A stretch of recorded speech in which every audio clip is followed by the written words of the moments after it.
Hello, everyone. My name is Jaybird, and welcome back to 1000 Lies. Um,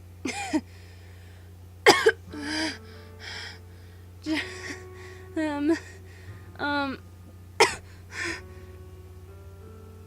so, just a heads up, the reason why I sound so out of breath is because, ever since this morning, um, I've been having arrhythmia, which is irregular heartbeat. At least I'm pretty sure that's what it is, because what else could it be? I'm pretty sure I can.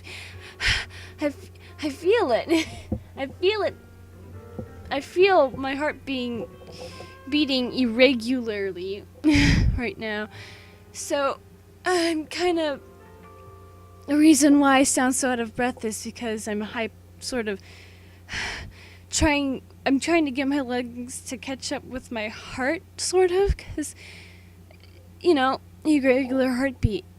So that's kind of why I sound out of breath. So just letting you guys know that that's what's going on. It only happened just for today. I don't know if it's gonna happen tomorrow. If it happens until Friday, then I'm going to see a doctor about it, because obviously something's wrong. So if I just go quiet for a second, that just means that I'm kind of taking a breath, trying to breathe. So anyways, with that out of the way, let's get right back to where we left off last time.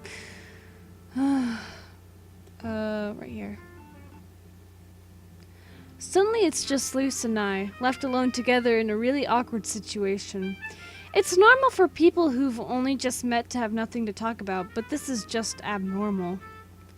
I don't know what else to say I don't know what else there is to say. Luce doesn't seem to have any connection with those weird emails at all, and I'm not even sure if I still want to find out the truth behind them anymore anyways. I guess I should probably tidy up the mess I made earlier. Is that okay with you? Do as you wish.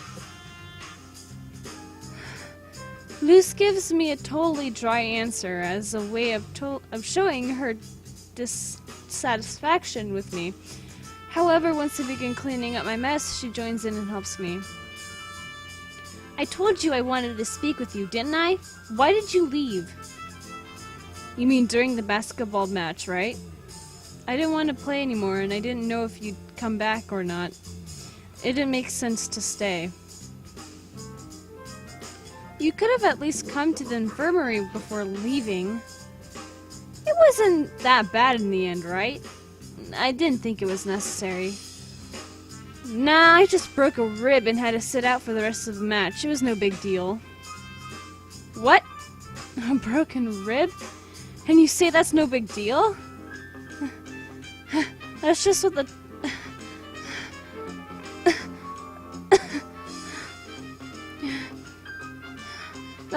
what I told the coach so I could take a few weeks off from playing. In reality, I'm fine. Nothing happened, so no broken rib. Luce taps on her chest, prideful of her fortitude, even though she had just admitted that she had lied to her whole team about getting a serious injury. I'm more worried about how you forgot about our bet. Bet? Ah, that bet. You stalked me, broke into my apartment, harassed me during our match, and then assaulted me, then ran away from our bet. Do you think I'm happy about that? Okay, you did win that bet, but I think Ziva already explained everything, didn't she? It was all one big misunderstanding. Luce smirks for a few seconds before deciding how to respond to my statement. We also talked about how you had to prove to me that I could trust you. You need to fulfill some requirements. What Ziva told me was really nice and all, but what if she's covering for you? I can't take your word at face value. I need more than that to believe you. So you plan on taking advantage of the situation since you won that bet? Ooh, not exactly. I'm genuinely curious, you know? Not to mention all the problems you have caused for me. What are you going to do about those? What are you going to do about those, eh? I could even sue you if I really wanted to. Let's not get carried away. No need to involve the law. Why not? Do you think I'm bluffing? Alright, alright. If it's compensation you want, then I've got something. What if I show you a place where you can draw in peace? What? Drawing. You like drawing, don't you? I saw you doing it the other day. Evidently, you don't have a better place to do it, so how about I tell you about a place that'd be perfect? Where'd you get that idea? The other day was honestly a one-time thing. I don't... For some reason, Luce tries to deny something obvious. It's weird. At first she acted like she didn't know me, and now she's refusing to admit that she likes drawing. She's contradictory. The scraps of paper I saw in the garbage on the day you were drawing. And the playground had more than doodles on them. It was like they were part of a story or a comic. One draws outside to capture landscapes, not to create comics. At least no one with as many scraps as you had left behind. In your room, I couldn't find any of your art supplies, even though it took you less than a minute to get it in and out of your apartment. You were definitely in a rush too, since you left your bedroom light on, but you were still careful enough to hide your art supplies for some reason.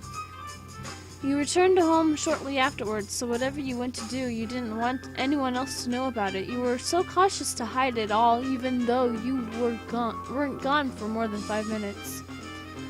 I don't know why you're hiding your artistic hobby from your family. I think you're pretty good at drawing. Being embarrassed about it doesn't make sense. In any case, an abandoned playground isn't really the most comfortable or safest of places, not if you want to draw properly. Luce doesn't respond. Stunned, she doesn't know how to react. Maybe I shouldn't have said anything about it. I'm trying to clear my name, but it seems like I might have been a bit too thorough in my analyzation. Okay, let's just say that I'm interested. I can't go and follow you around after what's happened. I've already told you that I need to trust you first. How about we take care of that first, and then we'll see.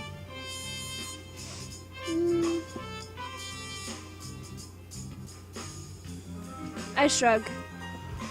I don't know.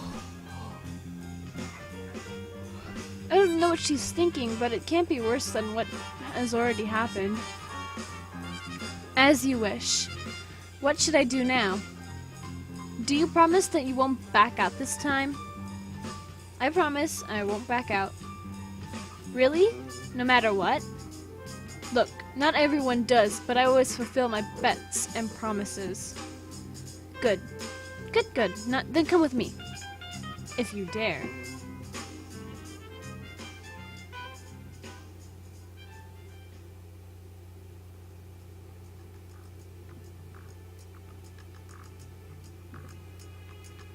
Ooh.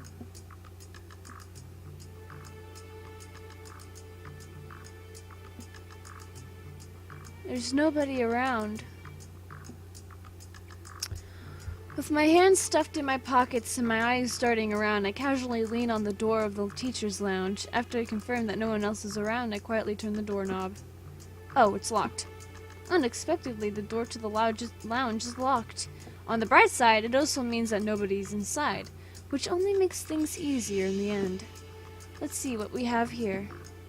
I shake the knob a little and decide on the best course of action. I open my wallet and take out my ID, swiftly push it through the door crack, which easily unlocks the door.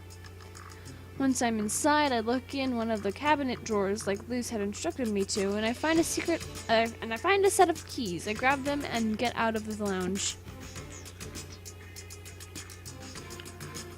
Wow, that was fast! I was scared there for a second when the door was locked.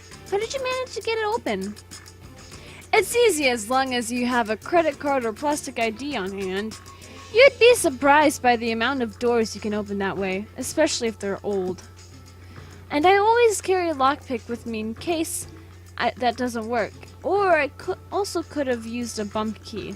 The art of lockpicking is so very beautiful. That explains how you got into my house. Who knows where you learned that?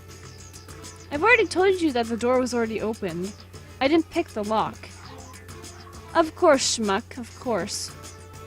You aren't in any position to talk after what you asked me to do. How did you know that the keys were in there? And what do you plan to do with them? To serve justice.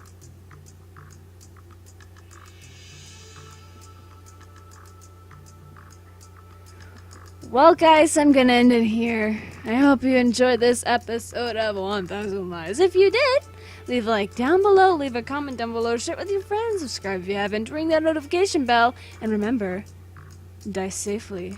Bye-bye!